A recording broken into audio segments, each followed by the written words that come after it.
Tricky at Mr. Harriot's home. When Mr. Harriot reached his home, the household dogs surrounded him. जब mister Harriet घर पहुंच गए तो जितने भी घर के डॉग्स थे उन्होंने उसको सराउंड कर लिया, घेर लिया. They sniff Tricki and showed no interest in him. उन्होंने क्या किया, ट्रिकी को स्निफ करना स्टार्ट किया, उसको मॉनिटर करना स्टार्ट किया, उसको सूंघना स्टार्ट किया और उसमें कोई इंटरेस्ट नहीं दिखाया. For next 2 days Mr Herriot didn't give him anything to eat except a lot of water to drink. अगले 2 दिनों के लिए मिस्टर हैरियट ने ट्रिकी को खाने के लिए कुछ नहीं दिया सिवाय पीने के पानी के. After 2 days the doctor started giving him some light food. 2 दिनों के बाद डॉक्टर ने कुछ हल्का फुल्का खाने को देना शुरू किया. However he gave him no medicine. लेकिन उन्होंने उसको कोई भी दवा नहीं दी. Tricki at mister Herriot surgery. After 2 days Tricki started taking interest in his surrounding. अब 2 दिनों के बाद ट्रिकी जो है वो आसपास की सराउंडिंग में इंटरेस्ट लेने लगा. He got mixed up with other dogs. और दूसरे डॉग्स के साथ अब मिक्सअप होना स्टार्ट हो गया. And enjoyed being rolled over. Rolled over यानी कि लुढ़कना. अब इधर उधर लुढ़कना जो होता है उसको एंजॉय करने लगा. Now he had become a member of the gang. अब वो गैंग का एक एक्सेप्टेड मेंबर बन गया था, यानी सभी डॉग्स ने उसको एक्सेप्ट कर लिया था. At home he had almost no exercise but at the surgery he had a lot of exercises and fun. यानी जब वो घर रहता था तो कोई एक्सरसाइज नहीं करता था, सिर्फ खाना ही खाता था, बहुत सारी चीज़ों को खाता ही रहता था और कोई भी एक्सरसाइज नहीं करता था. बट सर्जरी में यानी उस जगह पे उसके पास बहुत सारी एक्सरसाइजेज थी, बहुत सारा फन था. Control diet and activities showed positive science and made him active.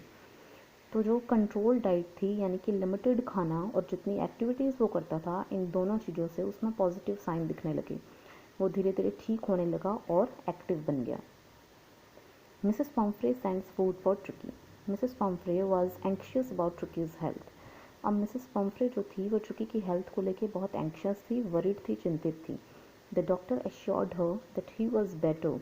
Doctor ने उसे विश्वास दिलाया कि वो अच्छा हो जाएगा. And that he was convalescing. Convalescing का मतलब होता है कि वो अब पहले बहुत ही बैड कंडीशन में था, अब वो रिकवर हो रहा है धीरे धीरे. Mrs Pumphrey thought that he had undergone some surgery. Mrs Pumphrey ने सोचा कि उसका ट्रीटमेंट चल रहा है ज़रूर. एंक्शियस एज शी वॉज, चिंतित तो वो थी ही, she began sending 2 dozen of fresh round eggs, wine and brandy for him every day. अब वो क्या करने लगी, उसने स्टार्ट कर दिया भेजना डेली. क्या भेजना स्टार्ट किया, 2 dozen of fresh round eggs, wine and brandy for him every day, so that he could recover soon, ताकि वो इन सब चीज़ों को खाकर जल्दी से ठीक हो जाए. But the doctor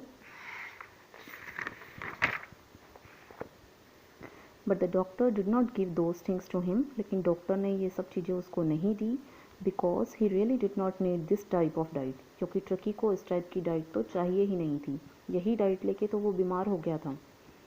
the doctor and his assistants enjoyed all that food stuff. तो जितना भी फूड आता था मिसेस पम्फ्रे की ओर से, वो सारा का सारा फूड कौन इंजॉय करता था, डॉक्टर और असिस्टेंट. ट्रिकी को कुछ नहीं दिया जाता था.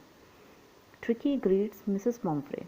आफ्टर अ फोर्टनाइट मैंने पहले बताया था 2 weeks का पीरियड होते हैं. तो after a fortnight Mrs Pumphrey came to receive Tricki. अब मिसेस पम्फ्रे जो है वो ट्रिकी को लेने पहुंची. She was quite tense and worried. वो उदास थी और बड़ी वरीड भी थी, चिंतित थी. She still thought that he was unwell. वो अभी भी यही सोच रही थी कि वो अनवेल होगा, बीमार होगा. But when the doctor brought Tricki, लेकिन जब डॉक्टर ट्रिकी को बाहर लाए, he jumped at once into Mrs Pumphrey's arms. तो उसने क्या किया, मिसेस पम्फ्रे की आर्म्स में जंप लगाई. She was surprise to see all this. तो मिसेस पम्फ्रे ये सब देख के बहुत सरप्राइज हो गई, हैरान हो गई.